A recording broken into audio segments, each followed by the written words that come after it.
guys, thanks for coming. I guess while Eric's doing that, I'll thank you for tuning in, anyone who is tuning in or who will be tuning in, because we're going to make these available later in a format that you can revisit this at any time, and we'll set it up on YouTube and on our Facebook account. We're really putting these pieces together one at a time. One piece that came together well today was we had for dinner tonight, and again, we're going to do dinner for you if you want to come down and visit us here. We're in the southeastern part of Calgary. Southwest. We're not. We're in the south. We're in McLeod Trail, close to 99. He's just a couple blocks over. We're in the southwest.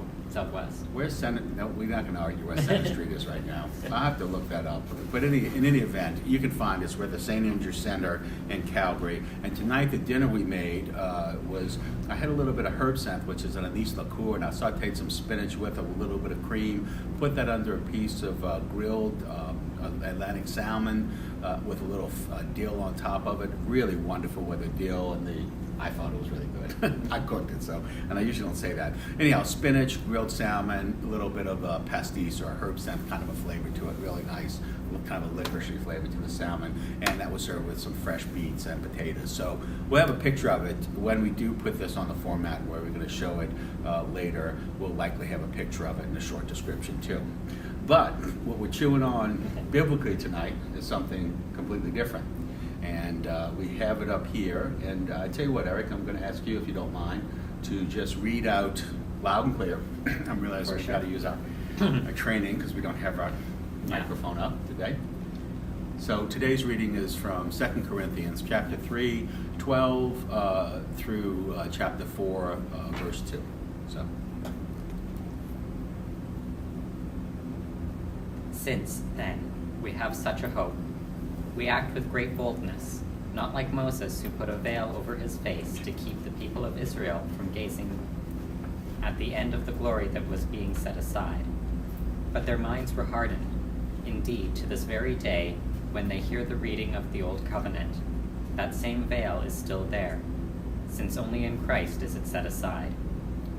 Indeed, to this very day, whenever Moses is read, a veil lies over their minds. But when one turns to the Lord, the veil is removed. Now the Lord is the Spirit, and where the Spirit of the Lord is, there is freedom. And all of us, with unveiled faces, seeing the glory of the Lord as though reflected in a mirror, are being transformed into the same image, from one degree of glory to another.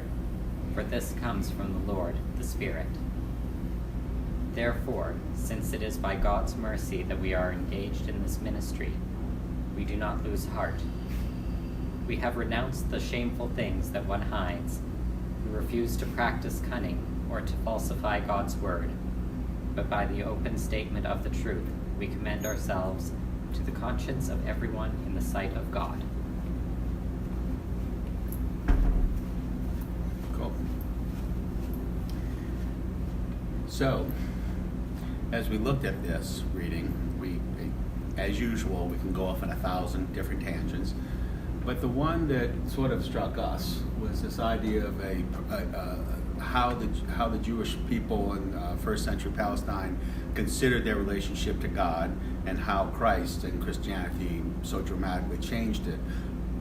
Basically, we're going to kind of try to parse out how viewing your God as a personal God that you unveiled to you, that there's this direct connection through Jesus lifting the veil, would affect and kind of inform how you lived your life, and conversely how the opposite would. How is if you saw God to be a little bit more distant from you, how would that kind of, what sort of the logical outworkings of how you would live a life with both of these different considerations of who God was in your life.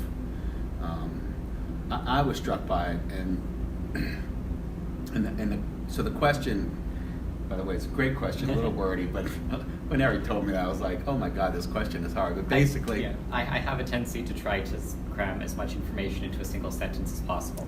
And he actually gave you some hints as to how it informs different aspects. So, but basically, do you believe that God's there? And if you saw God, would you want to run up and hug him, or would you go like, okay, wait up, this is too close for comfort?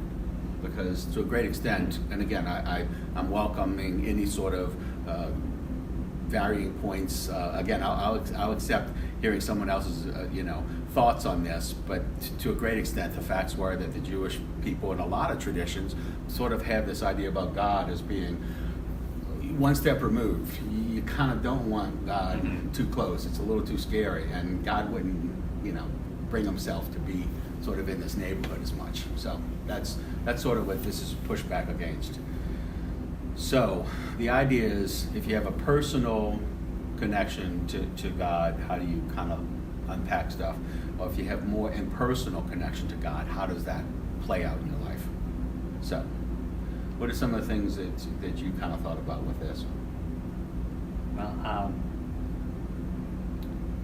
one of the things that really came up for me was the sense of responsibility you have when you have that that direct connection. When you encounter the Spirit and you're transformed through the Spirit, you can't just go by laws as rote anymore. You have to really look at Let's look at the letter of the law and more the spirit of the law. Exactly, yeah. So you have a responsibility to act through that spirit rather than just by rote laws. Yeah. It's funny, I wrote down, following the letter of the law is a perfunctory action.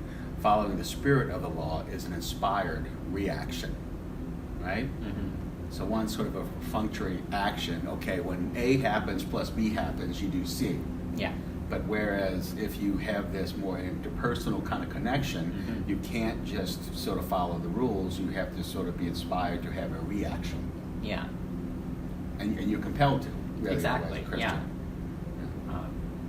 So you're compelled to look at the circumstances that brought about the whatever's going on in the moment, the injustices, like if someone's having a problem, you're compelled to see them as a person, as reflecting the Spirit of God as well as you, and therefore you can't be just like, oh, they're poor because they're morally deficient. It's like, okay, they're poor, they need help. What help do they need? Is it just like send them to this remedial course or whatever, or throw them in prison?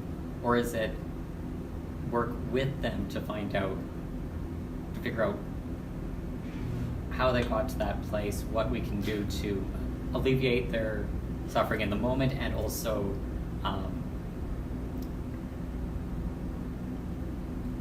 prevent it from occurring again. And well, I think laws are set up like that to do that. Hopefully, if they're good laws, and so you can follow law. But the thing about a law is if it's just like if you take this poor person, using this poor destitute person who, let's just say, is a robber, whatever crime they committed, shoplifting. Yeah, that's just softening robbery, right. But that's fine. Yeah. I wonder if there's such a thing. I wonder if they called it shoplifting in 1st century Palestine. Anyhow, let's go to the mall, Isaac. Anyhow, but the idea being that you couldn't just put him in a formulaic sense of what to do. Okay, again, this person went to the store, took something, ergo cut off his hand, as opposed to this person, like that would be sort of the metric you would use if you were following just the letter of the law. But you might say, wow, this person looks really, really hungry. They were stealing a freaking apple. Yeah.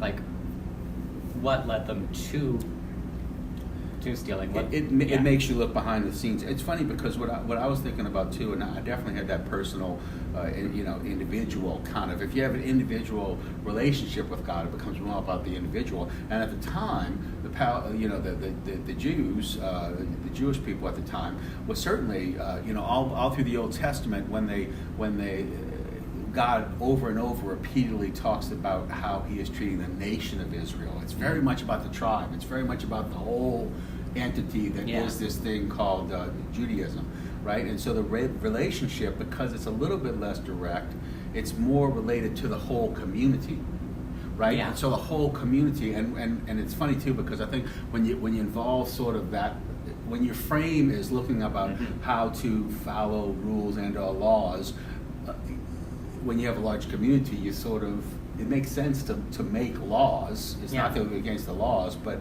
it's sort of the idea that, you know, if you're in this sort of relationship where, you know, you just feel you're part of the group, then it might be a little bit easier just to say, well, we have this figured out already, just follow the laws. It's not, and the laws as they're written. Yeah, if your responsibility is to the community, you're then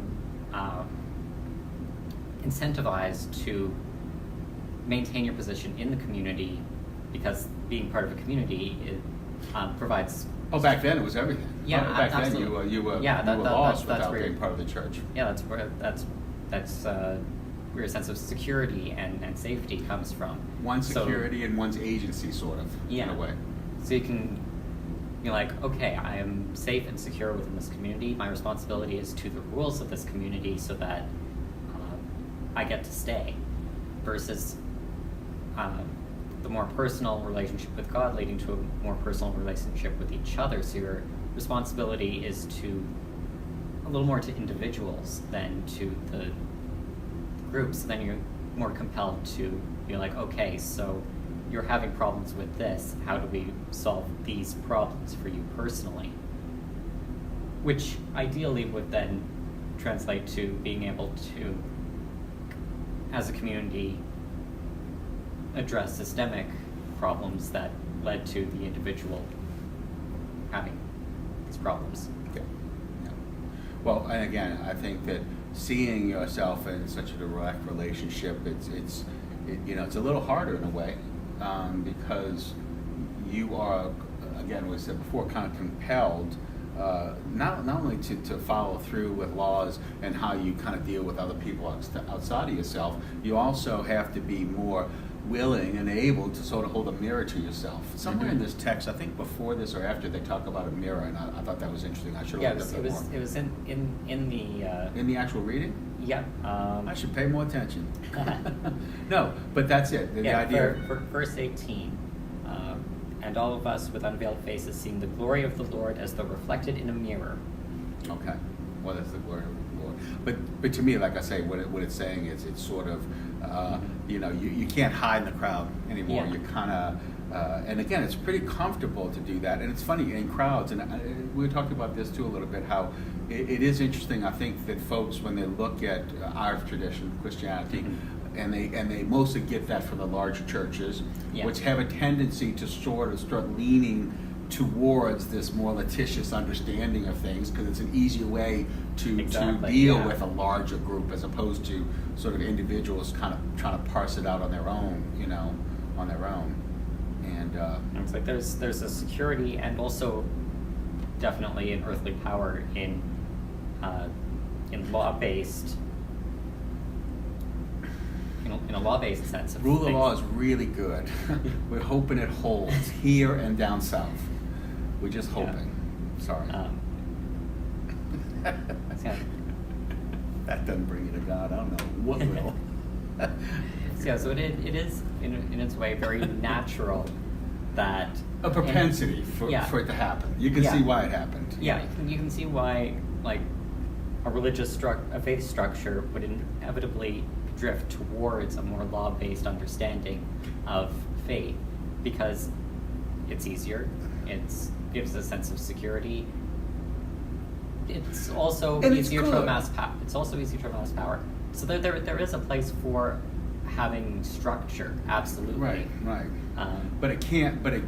The letter of the law cannot supersede sort of the spirit of the law. Exactly. And it seems that at the time, that was the real problem with Judaism, was that they were very much, dealing with how long their phylacteries were, and how big the phylacteries were, and how long the tassels on their robes were, and such. So there was all sorts of posturing about and following the rules to the letter as being a measure and a metric as to how Jewish you were, how much, I guess, God loved you, or how you were holding within the community. I do love Paul, and that Paul is really not, like, he's stepping out here. He's saying, don't be afraid of the mystical. Oh, by the way, just quickly, I'll let you talk after this.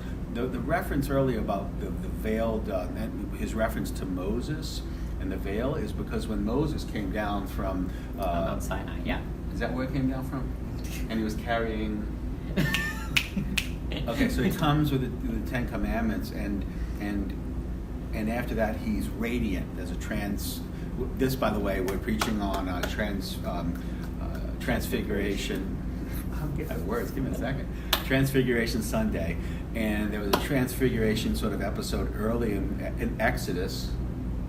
Yeah. I was going to say the wrong thing, see if you caught me. In Exodus, basically where Moses comes down and he's just so brightly shining, and people are like, "Oh, no, thank you, just turn away. We don't want that. Could you put something over that?" You know, is what they kind of say to him, right? And I've got the reading referenced here, in Exodus 34. Okay, go ahead then. Hmm? Exodus 34, 29 through 30 and 35. Jewish tradition had always expanded on this narrative. I'm sorry to jump in, but I have it too. It expanded on this narrative of, like this idea that Paul is using this as a way to explain something was sort of common already within Jewish culture, because this passage itself had been used repeatedly in different Jewish traditions to explain other and different things. So it's, again, Moses returns from beholding God and his skin is shining, and again, the people, instead of being amazed and drawn to it, they were like, "No thank you, a little too close for comfort." Right? Yeah. Okay. Well, by the way, we've gone past our time and the 15 minutes. We're going to continue to ramble here for another 10 or 15 minutes, okay? But really, thank you guys. We will be doing it. I don't see us missing any more days. Eric's going to have to take on the 19th coming up in March. But spare that. I think every week we'll be here serving dinner. Not always salmon, but always delicious. Well, always looks good, as I like to say. It's always delicious. Yeah, Trust me. It always looks good. And tastes good sometimes. But we do this every Tuesday. Come in, share your thoughts, if you want. And we also, hopefully we'll be doing other things on this channel too. So kind of just be aware, if you liked any part of this, it's hopefully going to get better. And also to me, this is about the first time we've done it. We did it before, but don't look at them. He always tells me we shouldn't take them down. I don't want to take them down. Anyhow, to me, this is the first one, and we're going to try to build on this, and we're also going to have all sorts of other kind of side notes on each week's theme. We'll hopefully have images related to it. Again, this is something you can look at, and again, if you want to, you can hear my sermon, which I'm going to be preaching at Campbellstone United, which is in the Southwest. So there's all kind of ways to dig down deeper on this. Certainly the best for us would be come on down or start joining us on the chat, or just listen to and watch and hopefully like our videos. Okay. So let's continue on. So this nature of their relationship, again, I think it's wonderful that Paul brings this up. And again, it had to be really something that was shaking the listeners. They, again, used to kind of stepping away from God, and all of a sudden Jesus comes in and saying that Jesus is the incarnate nature of the divine, therefore our connection to God got really close all of a sudden. Anything you want to add to that? I could keep going, but I don't want to. But you were coming on some other stuff on how you see it sort of affecting the church itself, or how you go to church. Yeah, it's like, as we were saying earlier, that there is a very human natural tendency to drift towards a more law-based sense of faith and religion, which again, Paul was dealing with, and really the whole Gospels and the reason for Jesus' ministry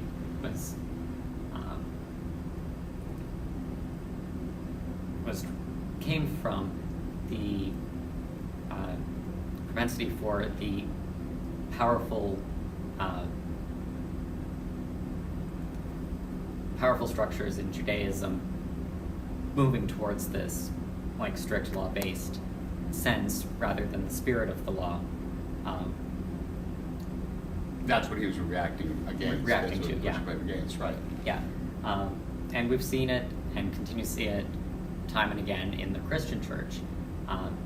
There's a pattern that we've discussed. Yeah, I know where he's multiple going. times. Yeah, that every 500 years there is a major shakeup in the Christian church, or the Catholic Church, or whatever it Christian happens church to was be. the Catholic Church to the was- Reformation, yeah. right.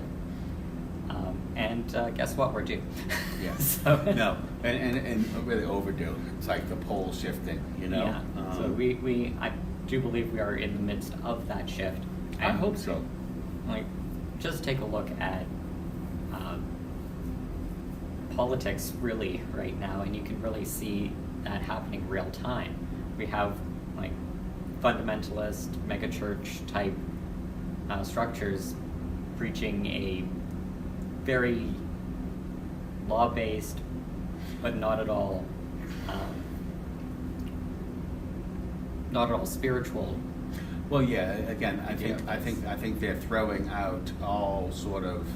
It seems to me that a lot of folks will throw out the true nature and intent of Mhm. God's law and the spirit of God's law in hopes to gain, sort of a tighter grip, Mhm. on really tighter grip on all sorts of different communities and peoples and whatever. And with all fundamentalist kind of views on things, it's sort of it's sort of a least common denominator view of things, which sort of in the way that Mhm. it's structured in a way that you can't look at nuance. You can't Yeah. understand, and being driven by the Spirit is nuanced. Absolutely, yeah.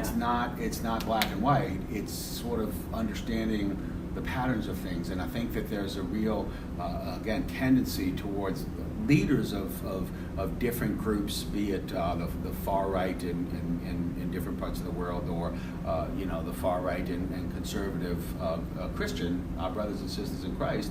I Mhm. think sometimes get lost in that as well, and that you need a simple message to the base in a way that they can rally, and I'm using that, I was saying rally, but youth saluting came to mind, let's just say rally the troops as opposed to incite the riots. Yeah. But truly, that kind of messaging that is just, no, God says this, and therefore this, the Yeah. proof text that goes on. I'm not sure I want to go down that rabbit hole, but it is a big problem that that people have a tendency to want to go to the simplest answers, Yeah. and not really look at what But what really is more going the on. easy answers. The easy answers, Yeah, yes, so- the path of least resistance answers to their Yeah. comfort or to whatever allows them. Because the easy answer is follow these laws.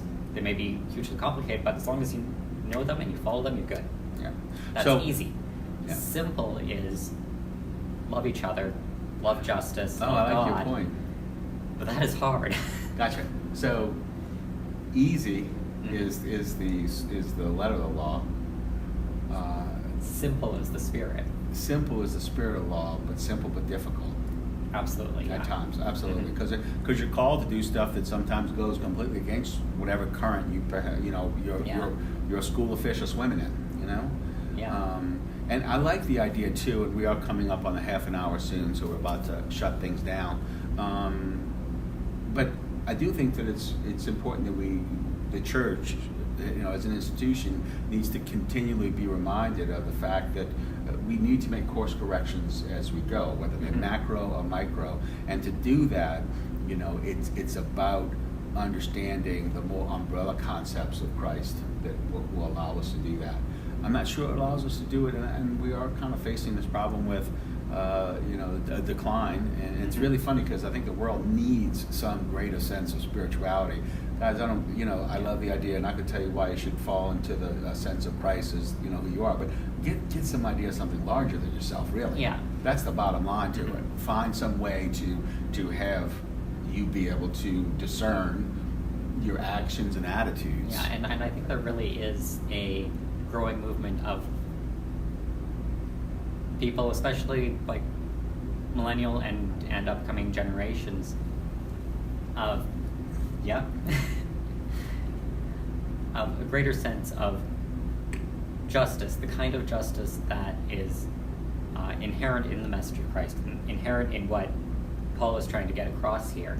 And we can see that in the movements going on. We can see that, and a lot of the justice that is being